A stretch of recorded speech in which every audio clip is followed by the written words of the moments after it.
हाँ तो प्यारे भैया बहन, अब हम आगे बढ़ते हैं। त्रिभुजों में समरूपता कैसे जांचें। ठीक है। तो यहाँ पर बताया गया दो त्रिभुज पी क्यू आर और एक्स वाई जेड, दोनों अगर त्रिभुज समरूप है तो इसका पहला नियम है, पहला शर्त है कि संगत कोण समान हो। ये जो पी क्यू आर के जो कोण है, एक्स वाई के संगत कोण जो है वह, जैसे कि वाई के संगत कोण क्यू है, एक्स के संगत कोण पी है और आर के संगत कोण जेड है, तो ये कोण जो है आपस में बराबर होना चाहिए। दूसरा नियम है, शर्त है, संगत भुजाओं के अनुपात समान हो, अर्थात समानुपातिक हो। भले ही आपस में बराबर मत हो लंबाइयाँ, लेकिन उनका जो अनुपात है वह समानुपातिक हो। ये दो शर्त है समरूप त्रिभुज होने के लिए, परीक्षा में आता है, इसको याद रखेंगे। ठीक है।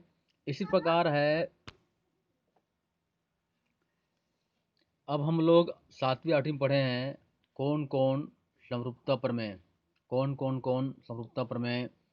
ठीक है, कौन समरूपता प्रमेय ये सब पढ़े हैं, हमको याद है, इसको याद रखना है। इसी प्रकार प्रमेय 5 है भुजा कोण भुजा समरूपता प्रमेय, और इसी प्रकार है भुजा भुजा भुजा समरूपता प्रमेय। ये सब आप लोग पढ़े हुए हैं पहले से, इनको आपको एक बार और पढ़ लेना है। ठीक है। अब आता है प्रमेय 7। प्रमेय 7 जो है अर्धवार्षिक परीक्षा में आया था। दो समरूप त्रिभुजों के क्षेत्रफलों का अनुपात इनकी संगत भुजाओं के अनुपात के वर्ग के बराबर होता है। तो हमें दो त्रिभुज ए बी सी और पी क्यू आर दिया गया है, और जहाँ त्रिभुज ए बी सी और त्रिभुज पी क्यू आर समरूप है, यह चिन्ह जो है समरूप का है। ठीक है। तो देखिए, ये त्रिभुज है ए बी सी और पी क्यू आर। हमें सिद्ध करना है कि त्रिभुज ए बी सी बटे त्रिभुज पी क्यू आर बराबर त्रिभुज ए बी सी की पहले भुजा ए बी बटे दूसरे त्रिभुज का पहले भुजा पी क्यू का अनुपात का वर्ग। इसी प्रकार अगली भुजा बी सी और दूसरे त्रिभुज का अगली भुजा क्यू आर का अनुपात का वर्ग, और इसी प्रकार तीसरी भुजा ए सी और दूसरे त्रिभुज का तीसरी भुजा पी आर के अनुपात का वर्ग के बराबर होता है, यह सिद्ध करना है। दोनों त्रिभुजों के क्षेत्रफल पता करने के लिए हम इनके शीर्ष लंब क्रमशः ए एम और पी एन खींचते हैं। अब त्रिभुज ए बी सी के शीर्ष ए से एक लंब खींचते हैं ए एम, जो बी सी पर लंब है। ठीक है। इसी प्रकार त्रिभुज पी क्यू आर में शीर्ष पी से एक लंब खींचते हैं पी एन, जो क्यू आर पर लंब है।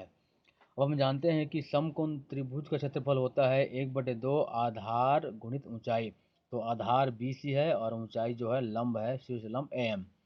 इसी प्रकार पी क्यू आर त्रिभुज के लिए 1/2 आधार जो है पी क्यू आर है और लंब जो है पी एन है। ठीक है।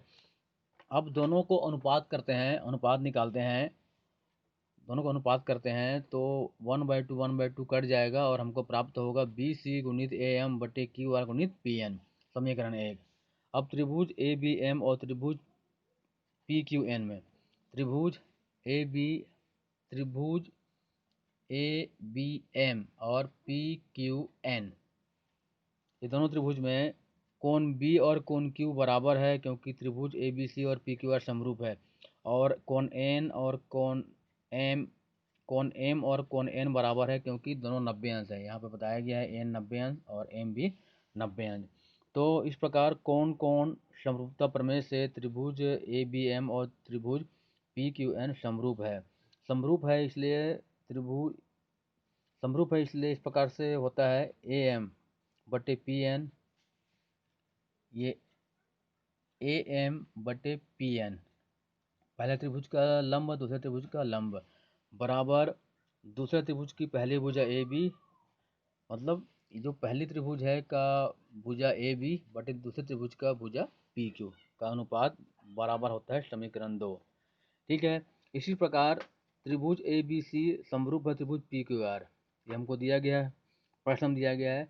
जब दोनों त्रिभुज समरूप है तो पहले भुजा बटे दूसरे त्रिभुज के पहली भुजा ए बी बटे पी क्यू बराबर होगा दूसरी भुजा पहले त्रिभुज का बटे दूसरे त्रिभुज का दूसरी भुजा क्यू आर, और बराबर तीसरी भुजा सी ए बटे आर एफ, दूसरे त्रिभुज का तीसरी भुजा के आपस में अनुपात जो है बराबर होते हैं, समीकरण 3। अब समीकरण 1 और 3 को 1 और 3 से समीकरण 1 समीकरण 1 है और ये समीकरण 3 है। 3 है तो क्या होगा, त्रिभुज ए बी सी बटे त्रिभुज P Q R A B बटे पी क्यू गुणित ए एम बटे पी एन। ठीक है, यहाँ पर दिया है बी सी बटे क्यू आर, तो ये B C Q R A B P Q बराबर है, तो हमने बी सी क्यू आर के जगह लिख दिए हैं ए बी बटे पी क्यू।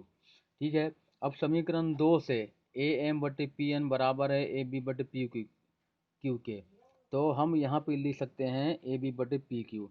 तो इस प्रकार दोनों का वर्ग हो जाएगा और सिद्ध होता है कि त्रिभुज ए बी सी बटे त्रिभुज पी क्यू आर का क्षेत्रफल का अनुपात उनकी भुजाओं के अनुपात के वर्ग के बराबर है। इसी प्रकार ए बी बटे पी क्यू का वर्ग सिद्ध किए हैं, इसी प्रकार हम बी सी बटे क्यू आर का वर्ग और सी ए बटे आर पी का वर्ग भी सिद्ध कर सकते हैं। इस प्रकार जो हमारा जो प्रमेय है वह सिद्ध होता है। पुस्तक में बना बनाया है, इसको पढ़ लेंगे। Very very most IMP